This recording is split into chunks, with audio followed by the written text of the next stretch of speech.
एक महिला कांस्टेबल अर्धनग्न हालात में होती है कैप्चर पुलिस के ही कैमरों में और वो वीडियो होता है वायरल। 6 जुलाई 2021 की ये बात है। आप लोगों ने भी ये वीडियो देखा होगा जिसकी कहानी मैं आपके सामने लेकर आई हूँ। नमस्कार, मैं महक चौधरी आज आपके सामने उत्तर प्रदेश के उन्नाव की सच्ची घटना। यहाँ पर बीघा नाम का एक जगह है जहाँ की ये सच्ची घटना है। यहाँ पर एक पुलिस कांस्टेबल होती है महिला, वो भी बहुत अच्छे से अपनी ड्यूटी करती है, लेकिन कहते हैं लालच सबके मन में होता है। और वो उसके साथ एक सीओ पुलिस अधिकारी थे जिनके साथ उसका मेल मिलाप काफी ज्यादा होता है। शुरू शुरू में तो बातें ही होती हैं, लेकिन मेल मिलाप इतना बढ़ता है कि अब वो एक दूसरे के गर्लफ्रेंड बॉयफ्रेंड की तरह रहने लगते हैं और घर पर अपने पति और पत्नी यानी कि जो सीओ साहब हैं वो अपनी पत्नी को घास नहीं डालते थे और जो महिला कांस्टेबल है वो अपने पति को घास नहीं डालती है। ये सिलसिला लगातार उनका चल रहा है। अब सीओ साहब कहते हैं कि क्यों ना कुछ समय प्राइवेट बिताया जाए, कहीं छुट्टी मनाई जाए। तभी वो महिला कहती है क्यों नहीं सर, चलिए बताइए कब का प्लान है।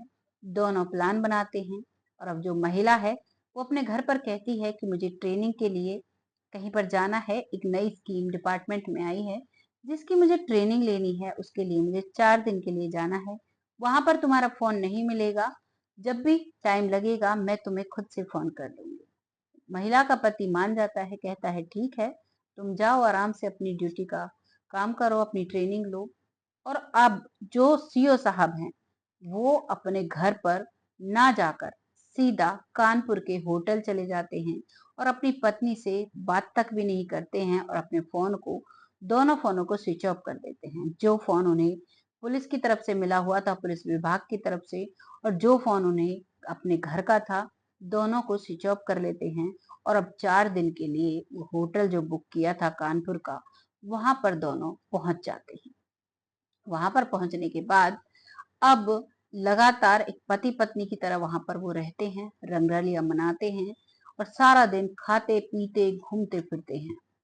अब जब घर पर सीओ साहब का फोन नहीं आता है तो उसकी पत्नी उनकी चिंता करती है।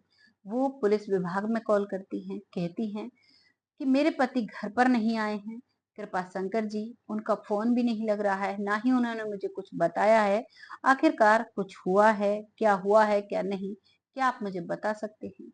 ये बात जब पुलिस विभाग में पता चलती है तो वो भी परेशान हो जाते हैं कि जो पुलिस विभाग की तरफ से नंबर है वो भी स्विच ऑफ है।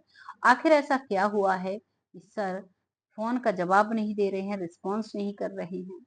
अब पुलिस भी और उनकी पत्नी भी ढूंढने में लग जाते हैं कृपा शंकर जी को, सीओ साहब को। अब सीओ साहब को जब ढूंढते हैं तो उनकी जो लास्ट लोकेशन आती है वो कानपुर के होटल की आती है और अब पुलिस पहुंच जाती है।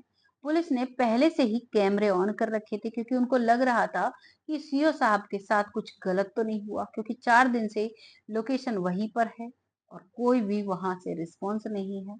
तो उन्होंने कैमरा ऑन किए हुए थे और जब दरवाजा खटखटाया जाता है तो अर्धनग्न हालात में वो महिला जो है पुलिस अधिकारी है वो दरवाजा खोलती है और वो उन कैमरों में कैप्चर हो जाती है। अंदर जब देखा जाता है तो वो जो सीओ साहब हैं कृपा शंकर जी, वो भी बहुत ही अलग हालात में बेड पर बैठे हुए हैं और ये सबको कैप्चर पुलिस करती है। ये तो कैप्चर हो जाता है, वायरल हो जाता है, लेकिन पुलिस दोनों को पकड़ कर ले जाती है। उसकी पत्नी भी साथ में होती है, वो भी देखकर हैरान थी क्योंकि सीओ का जो काम होता है वो लोगों को समझाना होता है, लेकिन यहाँ पर तो सीओ साहब ही कुछ ऐसा कर रहे हैं कि उन्हें समझाएगा तो कौन।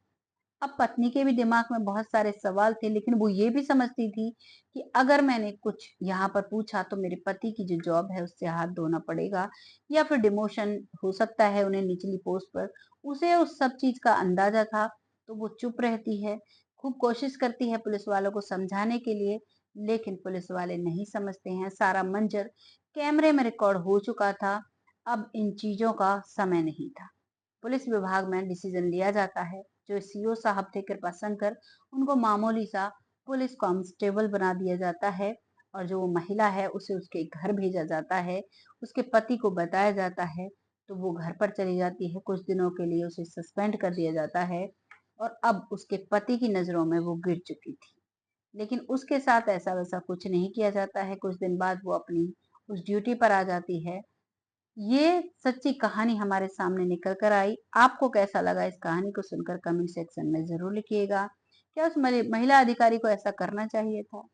हमारे हिसाब से, मेरे पर्सनल ओपिनियन से नहीं करना चाहिए था, क्योंकि महिलाओं को कंधे से कंधा मिलाने के लिए हमें उन्हें पढ़ाया जाता है और पढ़ाने के बाद उन्हें जॉब दिलवाई जाती है, उन्हें जॉब के लिए टाइम दिया जाता है और फिर उसी पर रहकर वो जब गलत कार्य करती हैं, तो जो महिलाएं अपने परिवार के लिए कुछ अच्छा करना चाहती हैं, उनके साथ भी गलत होता है, उन्हें भी सख्त की नजरों से देखा जाता है। तो इसीलिए ऐसा मैसेज नहीं देना चाहिए। उन महिलाओं को जो बड़े-बड़े पदों पर हैं, बड़ी-बड़ी अच्छी उन्होंने पोस्ट पाई हुई हैं, कम से कम अपना नहीं तो अपने पद की मर्यादा को तो उन्हें रखना चाहिए। क्योंकि जो भी लड़की जॉब लगती है और आगे मेहनत करती है, तो आस-पड़ोस के गाँव देहात के लोग उनका उनका एक उदाहरण देते हैं अपनी बच्चियों को। और फिर जब ऐसी महिलाएं ऐसा उदाहरण सिद्ध करेंगी और ऐसे अफसर ऐसा उदाहरण सिद्ध करेंगे, तो फिर क्या ही होगा समाज का। आपको जो भी लगे कमेंट सेक्शन में जरूर लिखिएगा। बहुत जल्द फिर आती हूँ ऐसी ही एक सच्ची घटना के साथ। तब तक के लिए जय हिंद, जय भारत।